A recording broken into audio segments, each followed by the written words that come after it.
Hey everybody, this week is going to be another short episode because... we're talking all things our favorite TV shows. Yeah, which we never do, but stay tuned. It's going to be a very short episode, maybe like a special. So sit back, relax, and enjoy the show.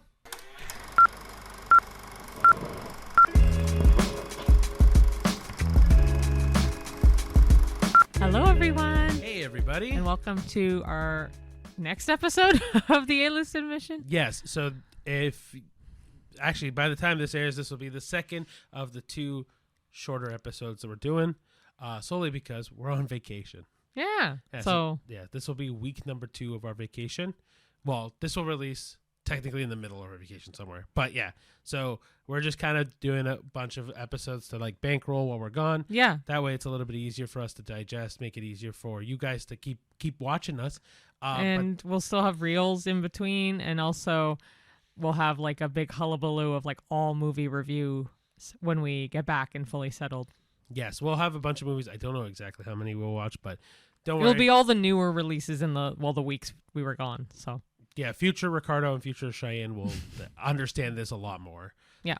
Yeah, cool. So we'll go actually right into it. But yeah, we're talking all of our favorite TV shows. Yeah, which we don't talk a lot about TV shows. Sometimes we do with our news segments, but... or if we were like referring to a TV show on a new release and like a review or something. But no, this is going to be fun because we'll actually talk about shows that actually matter to us specifically. Yeah. Cool. So we each picked 4. Yeah. I know one of mine is live action and the other 3 are cartoon. Is yours the reverse? You have one cartoon. No. I have multiple cartoons. Do you? Okay. I have 2 cartoons. Oh, yes, you do. Okay. 2. So I have 3, but I have tattoos of all 4 of these shows on me. Oh, yeah, that's a good point. Oh. But do you want to go back and forth? Sure, you go first. Okay, so mine are in no particular order. Oh, mine won't be either. No, because I can't pick a top, because I love all of these. But the first one on my list currently is The Simpsons. It is obviously one of the most influential TV shows ever made. There's over 30 seasons. They did that fake thing where they canceled the show, brought it back. Like, it's just a really good blueprint for any modern animated sitcoms that are slightly on the edge of adult sitcoms, like another one in my favorite list. But it's one of my favorites. It has iconic characters. I mean, Homer, Marge, Bart, Maggie, Lisa, Abu, Krusty the Clown, like just literally. Oh, there's so many. So many. Like, Troy McClure, like, you know, like. Oh my gosh, Dr. Nick. We're talking about what's the sisters. Salma and. I don't remember. I keep thinking it's Patty, but I don't think it's Patty and Selma. Is yeah, it Patty? It's Patty and Selma. You have to say that first for me. Yeah, I mean, there's so many characters. So we could many. last forever talking about. And then, oh my gosh, the guy in the bar. Mo and Mo. Oh, and Barney. Yeah, like literally so many. When they made Springfield for Universal Studios, I was very hesitant because they were demolishing the Back to the Future ride, which classic ride. It was great, but they honestly did such a good job with Springfield, and it feels so accurate. And the fact that you can like have a Krusty Burger, you can have a Clump bar, which is it was a random chocolate bar concoction that we tried that was really good. I mean, you also could have. Did you say Krusty Burger? Yeah. Okay, but you can have a Flaming Mo. You can go to Cletus's Chicken Shack. You can have the beer. You can have the Pink Donut. Yeah. Yeah, there's so much. Yeah. I mean, wait, what's the beer called again? Duff beer. Duff. You can have a Duff, and you can have a alcohol-free one, which we had, which was like an orange sparkling water. Yeah, it was actually not bad. It wasn't bad. But yeah, it has an iconic list of characters and iconic locations, and the fact that they've immortalized it now in a theme park is really cool. Yeah, it is well done. And it is well known, ironically, for its conspiracy theories. Oh my gosh, yes. So many that they've managed to predict, quote unquote, like Donald Trump's presidency, for one example. But there's a lot of pop culture conspiracies. They nail them though. Any satirical stuff, any political stuff, they just hit it on the head. Especially in like the early seasons, I noticed that they did that quite often. You name it, as far as celebrities as well, they've been on here. So many. But even they're consistent, like Hank Azaria and notable like regular cast are very notable. Yeah. Cartwright. What's her first name? Nancy Cartwright. Thank you. But like even in one of my other shows I'll get into in a second, a lot of famous voice actors as well. Yeah, absolutely. But yeah, it's definitely, even though it has very much comedy, crude humor a lot of the time, it does dive into deep emotional family stuff, and it brings a lot of heart to the show, especially when they adopt Santa's little helper. It's just, there's little episodes like that show the heart of the essence of the show, which is great. And they also have a lot of consistent immersive type episodes. So like every season they've done a Treehouse of Horror, which is like Halloween-esque, where they do mini episodes in one big episode. Inventive episodes. Oh yeah, what did I say? Immersive. I mean, the show itself is very immersive anyway. Like people get caught up in that show so much. It's well done. But no, they did a great job of keeping like a theming every time. A couple other shows do that too for cartoons as well. But one other pro that I had found from online is that the writing in like the first seasons, like 2 to 10, are some of the sharpest and best of any TV episodes ever made. And I which agree. Is a high thing to say, but I can agree with that because a lot, like I said, it's a blueprint of other TV shows and stuff. It just made sitcoms, for animated sitcoms, what they are today, I think. So that's one of my 4. I mean, but we'll talk about that even briefly. The Simpsons alone is, I think, a lot of people's list if they talk about shows of all time, and to even put it in like a broader spectrum, like it's probably the most well-known TV show in the world. I don't think you can go to anywhere on the planet and not mention The Simpsons with someone with like, oh yeah, I don't know who that is. Right? All right, so I'll do my first one, and you've heard me talk about it a lot on this show. But Avatar: The Last Airbender. Now, Avatar: The Last Airbender is obviously known for its rich world building, detailed universes with a bunch of culture, history, and lore. Obviously, more dedicated to like the Asian philosophies and stuff like that. But it's really, really well done to branch out every spectrum of the history of that show, of its ability to place you in different regions very, very well. It's also well known for its character growth. So nearly every main character, especially Zuko, has a meaningful arc. Especially Zuko is an understatement. I think Zuko has probably the best character arc on that show. But that being said, like you can pick a name out of a hat for that show, and each character has such rich history in the show. Like actually, so we've mentioned that we're in the the GTA essentially. Yeah. Or we're familiar with the GTA. Did you know that the original voice actor is going to be at Fan Expo? Oh, I know. I'm so excited, but we're not going to Fan Expo this year. But when you talk about like Dante Bosco is probably one of my favorite voice actors of all time. Well, actors too. Fucking Rufio's amazing. But his voice is for me at least has carried a generation through animation. But that doesn't mean anything for like Mae Whitman and for I'm blanking on names, dude. That's okay. But like the guy who voices Sokka is phenomenal. The guy who voices Aang, even though he's obviously different now because his voice doesn't match as well, he's phenomenal. Michaela Murphy, who did Toph, is phenomenal. But yeah, I'll put the actual names up on the screen as well. But to go back to like the definition of the show, the balance of tones is the seamlessly mixing between humor, heart, action, and serious themes is actually phenomenal. Like Sokka does a great job at bringing into the comedic side of things, while Aang, being the more thoughtful person, is definitely the person that kind of brings everyone back to earth. I can go on to each character, but you kind of get the idea. The show is actually renowned for its art style. Obviously people take it as like a American anime or a gateway anime, so you get everything from traditional anime in this: the beautiful visuals, the dynamic fight choreography, and of course the elemental powers. Not to spoil the show if you're gonna watch it one day, but it's already out, so this could be part of a spoiler. Sure, but like when we talk about the last Agni Kai between Azula and Zuko, my gosh, is that a beautiful fight scene. All of the fire that dances around the screen, you really, really see the beauty of that show. Obviously being leaning in towards the Asian cultures and Asian spirituality, you get a lot of spiritual depth.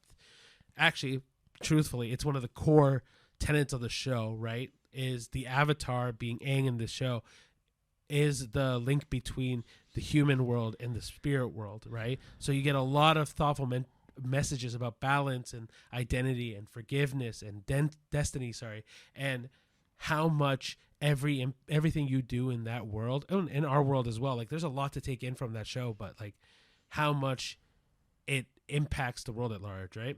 And of course, like I've explained a million times, it's has such rich storytelling. It is structured exactly like a novel. You get book 1, book 2, book 3, and it's tight pacing from start to finish. Obviously, I've mentioned all of our iconic characters: Aang, Katara, Toph, Sokka, Zuko, but we got Iroh, Azula. You got Fire Lord Ozai. Oh. Who's the one that Sokka falls in love with? Is that Azula? No, that's Suki, which I didn't even mention. Suki, yeah. But then you also got Ty Lee and May, and I could keep going. There's so many beautiful characters.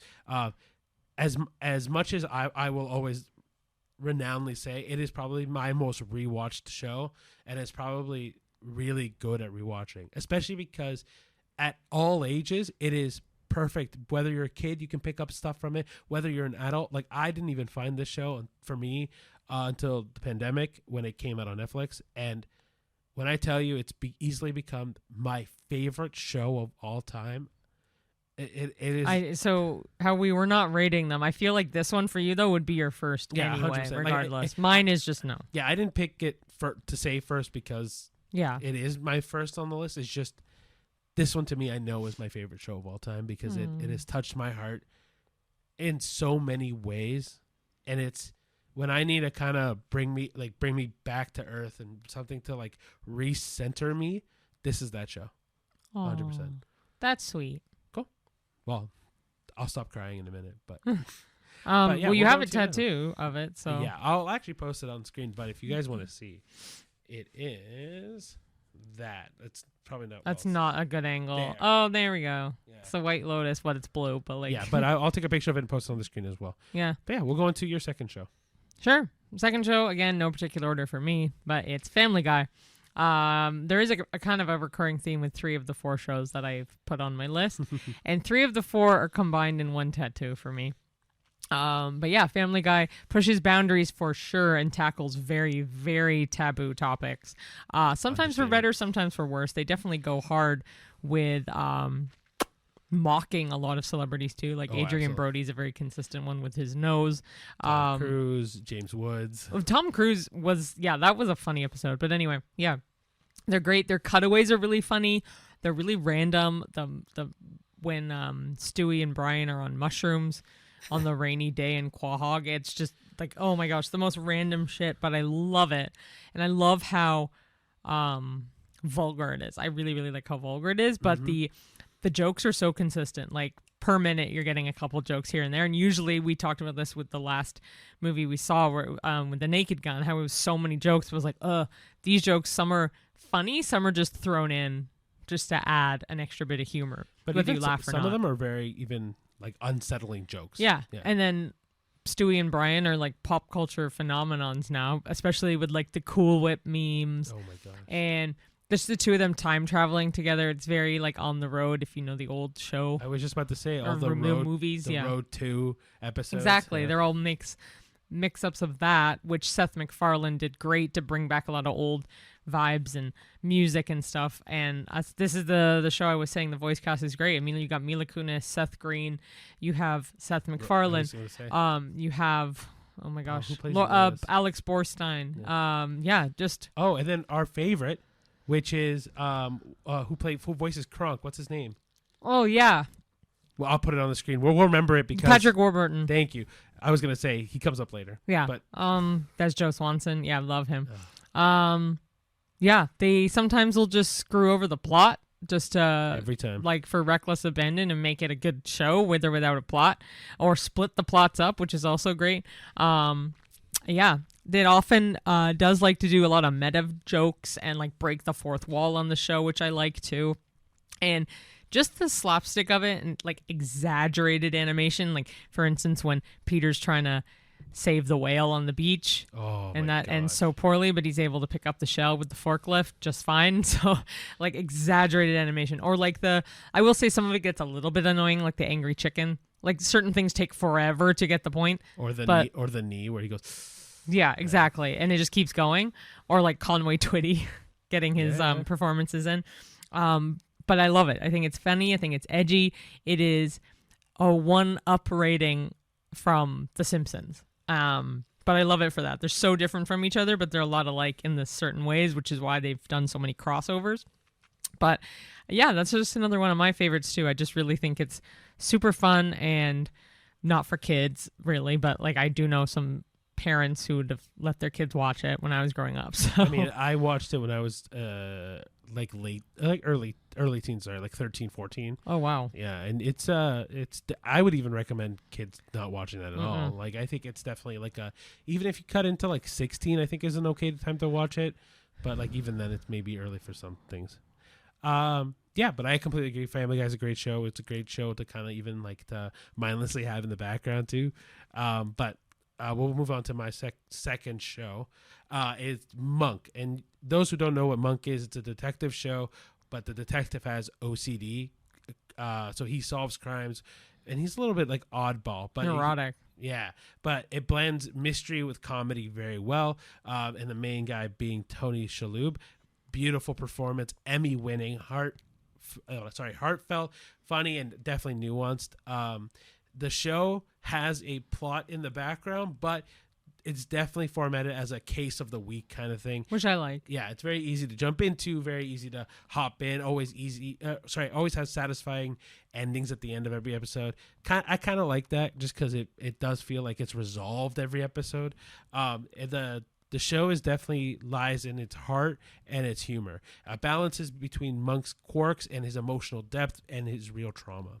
The supporting cast, which is Sharona, and then she ends up leaving, and then it becomes Natalie, Stottlemyre, and Disher, all add a beautiful like warmth and humor around Monk, especially when they interact directly with Monk. It is just a beautiful mix of a supporting cast. The show makes anxiety relatable, where it touches on grief and mental health and recovery with empathy. Yeah, because I can relate a lot to his OCD. I mean, even like I know Cheyenne has anxiety as well and OCD, but even for me who doesn't suffer from that as much, I definitely relate to Monk in a lot of ways. There's always a creativeness to the mysteries, so some are honestly really smart in how they solve them and have a lot of like twists and turns. Or like the one that he finds Trudy. Yeah. Oh my gosh, that was so heartbreaking. It was such a heartfelt episode. Yeah. But then even like little ones where like Natalie kisses a leper, and like you're like, what the hell? Or like, the young Monk one. Yeah. Or the first time we see Monk's brother, and like there's so much to unpack with that show. And like to be honest with you, I have it on my list, but we're not even done this show. It's just so good. And then finally I would say it's a comfort show vibe, so it's easy to like just binge right through it. It's always familiar, cozy, and definitely clever. Yeah, but yeah, I really like this show, especially when it comes to mystery shows. There's a lot of shows out there that kind of fit that vibe. Like even if we do like your typical crime shows like CSI or Criminal Minds, this one just feels a lot more lighthearted and not as intense. And so I think that's the big reason why I latch onto that show. Oh, yeah. That's cute. Yeah. All right. You want to go for your third? Yeah. So the third one is Bob's Burgers, but now I can show off, which I have shown before, this tattoo, which I'll take a photo of as well. The pink donut is from The Simpsons. The Pawtucket Patriot Ale is from Family Guy, and specifically the black garlic burger is from Bob's Burgers. I love Bob's Burgers, and I know Ricky can also attest to that. Absolutely. I'm speaking for me personally. I think both of our lists for me are very interchangeable. Like I love all the ones he's mentioned. I agree. I love all the ones that she's mentioned. Like too. Movies are a lot tougher, I find, to pick a top blank. TV shows are a little easier, but like if I had a top 10, at least 2, I think, potentially 2 of yours I'd put in mine. But there's so many others I'm thinking of, like just off the cuff to somebody feed Phil. It's another favorite of mine. Like just ones that I don't have written down. But when it comes to Bob's Burgers, I love how wholesome it is.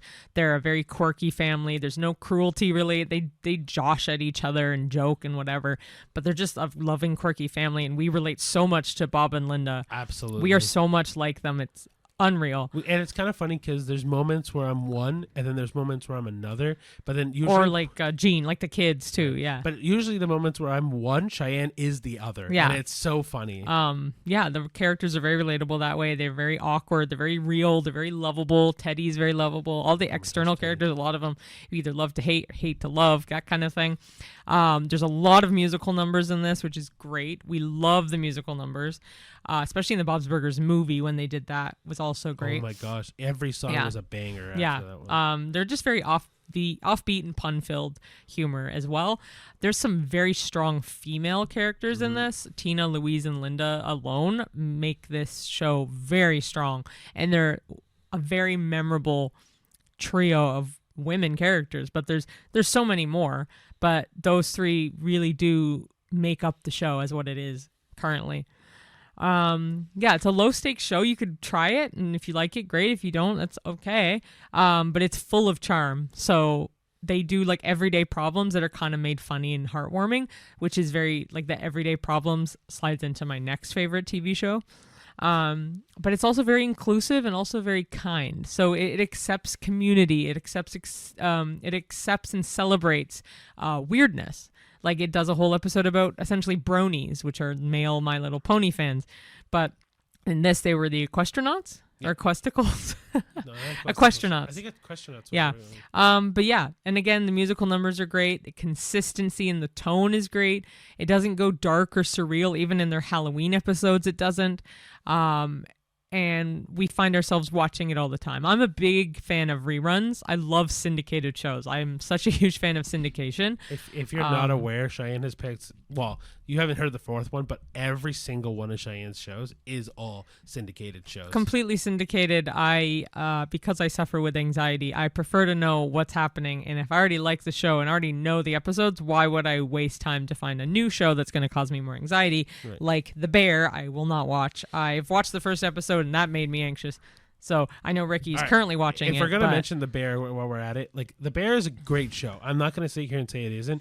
It is an anxiety-inducing show. Like, I'm not someone that suffers from anxiety, and that show puts me on edge. So it's very much like how I was with 13 Reasons Why, which you were too, but I don't even think we finished the newest season that they had. I think season 3. We watched season 1 and 2 and maybe 3, and then 4. 4 we just could not. We couldn't finish, I think, season 3 because it is tough to get through, and I hate the fact that they extended on it. I think they should have just left it at one season because the book is season 1. That's it. I completely agree. Yeah, but anyway, back to Bob's Burgers and the lighthearted stuff. We've also rewatched the Bob's Burgers movie countless times. For me, like I said, I prefer syndication. I know Ricky probably gets irritated with me with all those syndicated shows. No, but I understand it fully. Like, I mean, but also they make me happy. So if I already know they make me happy, I want to watch them again because they make me so happy. Like, talking about Bob's Burgers, I could literally finish this right now and go watch one of the Halloween episodes again. It's just great. The one that I remember the most that I effing love is when Bob gets stuck in the bathroom because Louise is super glued the seat. Yeah. One, that song is primo, fucking amazing song. But on top of that, the show is actually just genuinely funny. Like, it's, you have no idea. Like, Cheyenne makes the running joke for all the people that love Bob's Burgers, the joke that I would eat a sponge, because she keeps thinking I would just eat whatever she puts in front of me. Which he does. I won't. I'm not a sponge. No, you're not a sponge. You would eat a sponge. No, that's what I'm saying. I would not eat a sponge. Anyway, the point that I'm trying to make is that this show is just phenomenal and truly is so lighthearted. It's a great show. Yeah, that's why it's on my list. So. All right, so my third show is Recess. Interesting. It's a nice blast from the past. But I remember coming home from school ready to watch this show. I fucking love this show. This show is it's a great show. My heart. Anyway, so it's a unique concept, right? It's schoolyard politics portrayed like a mini society or civilization, right? It typically takes place in the middle of recess or lunch, what have you, right? It's a kid-centric storytelling show. Genuinely sees the world through the kids' eyes, especially when you look at like through TJ's eyes or Gus's eyes or Mikey's eyes. Diverse ensemble. So every kid has its own archetype, and it goes from rebels to geeks. The show also has like an underground coolness. It feels like a show that is unsung from the 90s, especially in regards to animation. Like Hey 90s. Arnold? Like Hey Arnold, but Wild even Thornberries. like one of the shows that we used to love was George Shrinks. Yeah, that was in my head when you were talking about this because I also thought of Magic School Bus. But yeah, I think that's older than 90s though. no, I thought it's late. Like Well, I I want to thought it say was it's the early early. No, it's around Arthur's age. I could be wrong, but Whatever.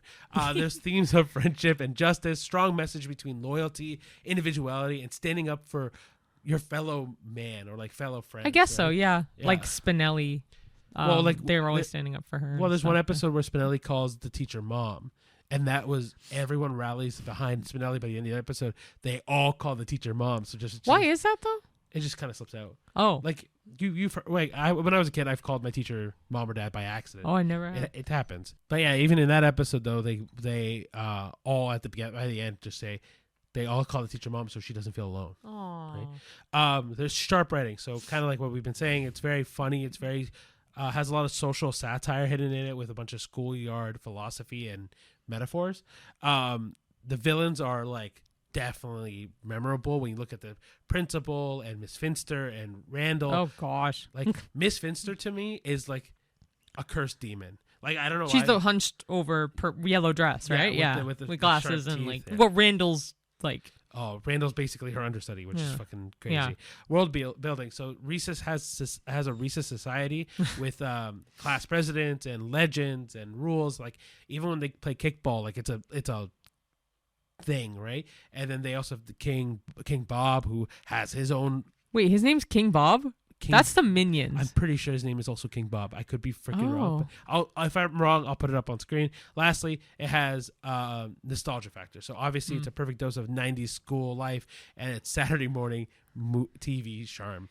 I did watch it, but it wasn't like I ran home to watch it. I would run home to watch Arthur and Magic School Bus and stuff So like that. where you have Arthur and Magic School Bus, for me, it was Recess and it was George Shrinks. Yeah, so because you're younger. Yeah. So it's just those few years make a big difference in TV standards. But I still watched them all. I was just a little older when I watched them. Yeah, the only one I actually, to be very honest with you, I never really got into was SpongeBob. SpongeBob was not my show. Oh, I liked SpongeBob. I did not like Dora or Diego, whatever. I was too old for that. Yeah, so was I, but I had a little brother who my Yeah. youngest brother is 10 years younger than me, so then got reintroduced to a whole other set of cartoons. Yeah, like Caillou. Caillou was way older. I knew Caillou when I was a kid, but I didn't watch I Caillou. never. Yeah, I don't think I was. I think I was probably too old too. I don't know.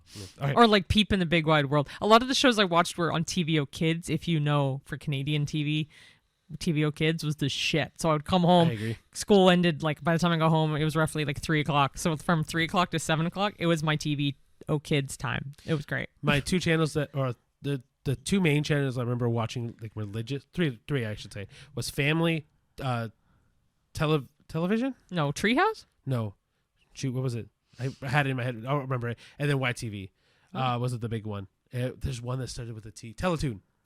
Oh, That's what it see, was. I didn't watch that much. I like certain things like Ed, Edd and Eddie. I didn't watch that much. Dexter's Laboratory, I did. But that was all on Cartoon Network, which Oh, either played. I'm getting it mixed up with Teletoon. My bad. Teletoon did some Cartoon Network, but also I'm trying to did their remember own what they thing. did. Total Drama Island was a big one I on don't know there. what that is. I'm trying to remember a bunch. That's I can't fine. remember. Anyway, point is, Recess and that kind of 90s nostalgia was really my thing. Anyway. Okay, so my last and final is the non-cartoon, and it is Seinfeld. And I have to thank my mom for this one. Both my parents like it, but my mom loved it and like would watch it. Her first time she ever watched it was, if you know Seinfeld, the episode with Kramer and Newman making hot dogs or sausages in Jerry's kitchen. So that was the first episode she ever watched, and she got hooked. And that was one of the only like adult shows that I watched as a kid. Yeah. Anything that was like sexual related, they'd either mute it or like skip past it a little. Like the episode with Mango and stuff like that. Or the Snapple one, the Virgin one, stuff like that. We would either skip across, whatever. But it is literally a show about nothing. It's branded that way. They do an episode about them pitching it to NBC as a show about nothing. They've turned daily life into literally comedic gold, especially the fact that it has the best cast. Jerry Seinfeld is such a funny comedian. I love his style of comedy too. That is just so funny, so off the cuff, everyday humor, and how people loved his humor so much they did it as a staple at the beginning of every episode. But it did tie into essentially the theme of that episode, which was also great.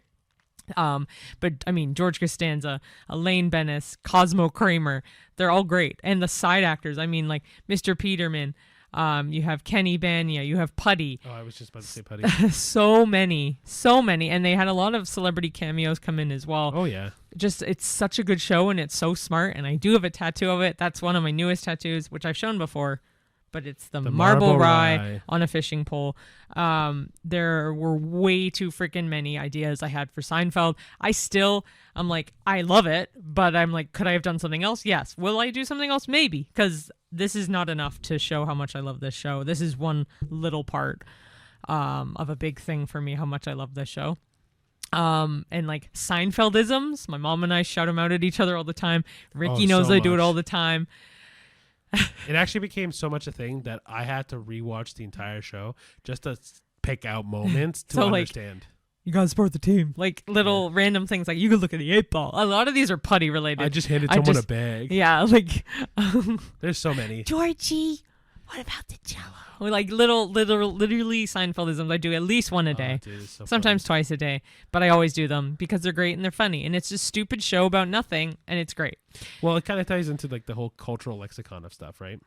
There's really no moral lessons. I will say there kind of is at the series finale, which everyone hates for good reason. I do not like that either. The series finale sucked. I thought it was one of the worst series finales ever for TV, other than The Sopranos. But yeah, it shows that it still has a commitment to these selfish, flawed characters, which I guess kind of does show it at the end of the series finale. I still don't like it, but obviously it holds up decades later, unless you're a fan of Friends, which I feel bad for you, but that's okay.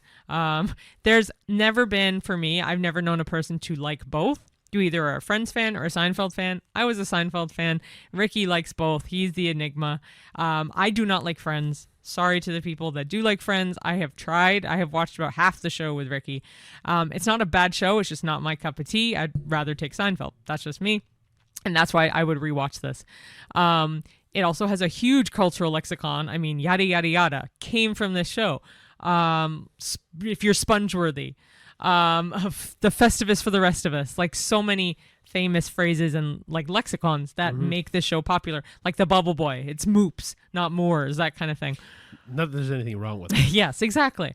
But yeah, it's literally a sitcom masterclass. It has tight plots.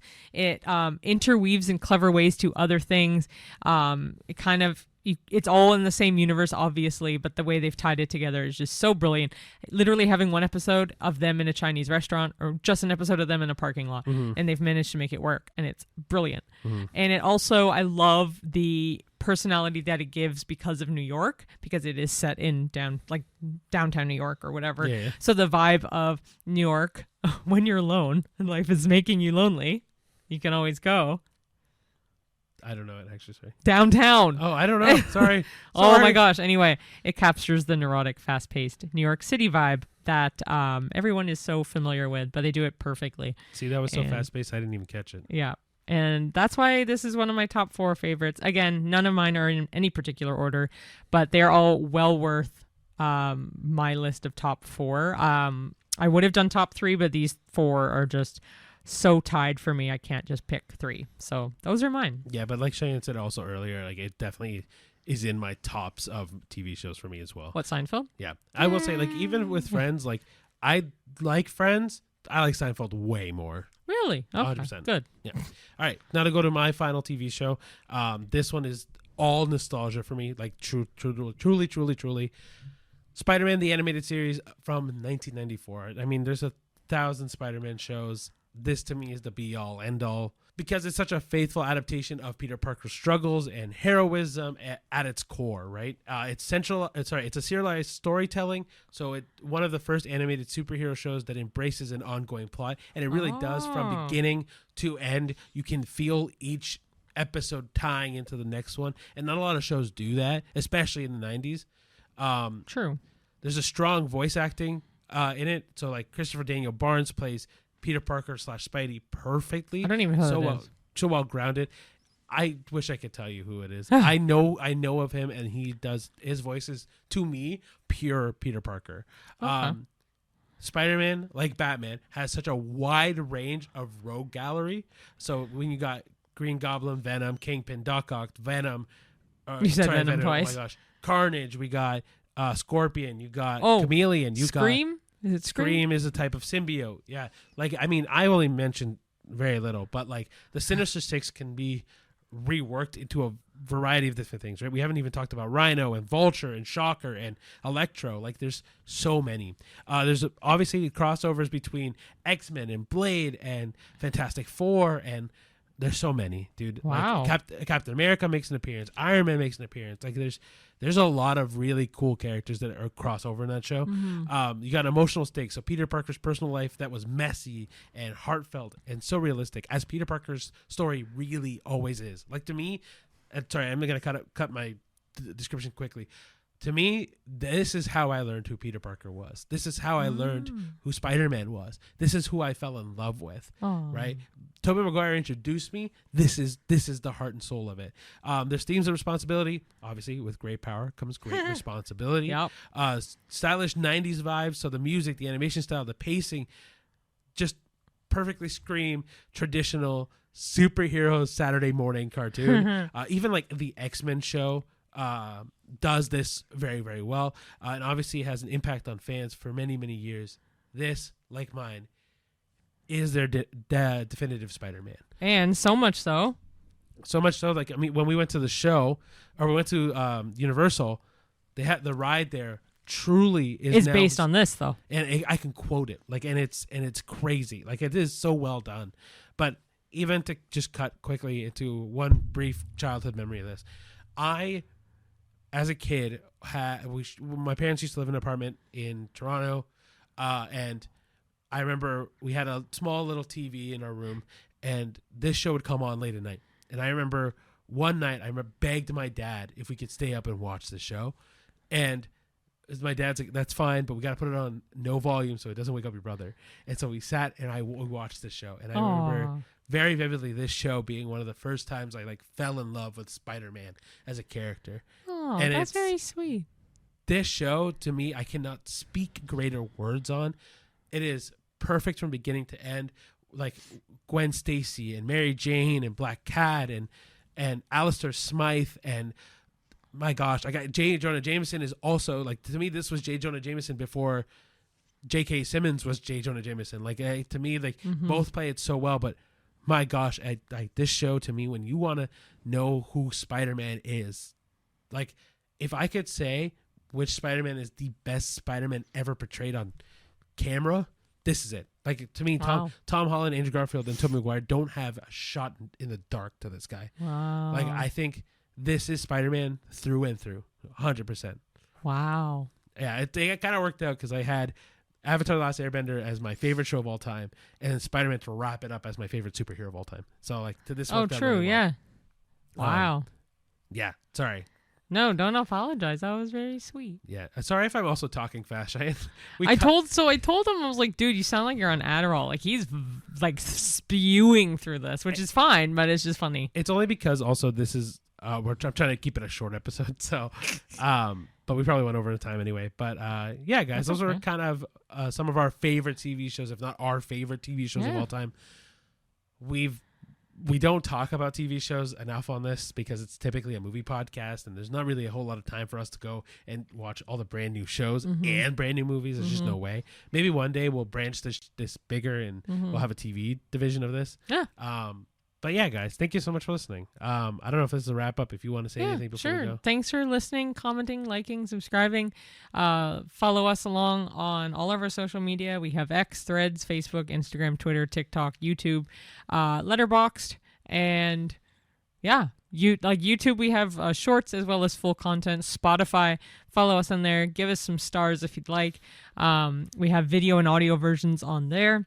Wherever you get your podcasts, Apple Podcasts. Literally anywhere you get it, we will have it on there. Yeah, and then Instagram and TikTok also has our I was getting to it. Reels and TikToks. Yeah. No, Cheyenne fucking nailed the whole social media stuff. But yeah, guys, just remember, I know this is not really an opinion one, but just keep in mind this is what our favorite TV shows are. Let us know what your favorite TV shows are. Let us know if any of these make your list at all.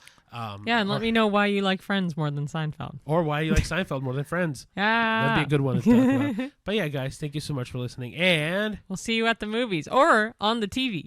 See you there. Bye. Bye.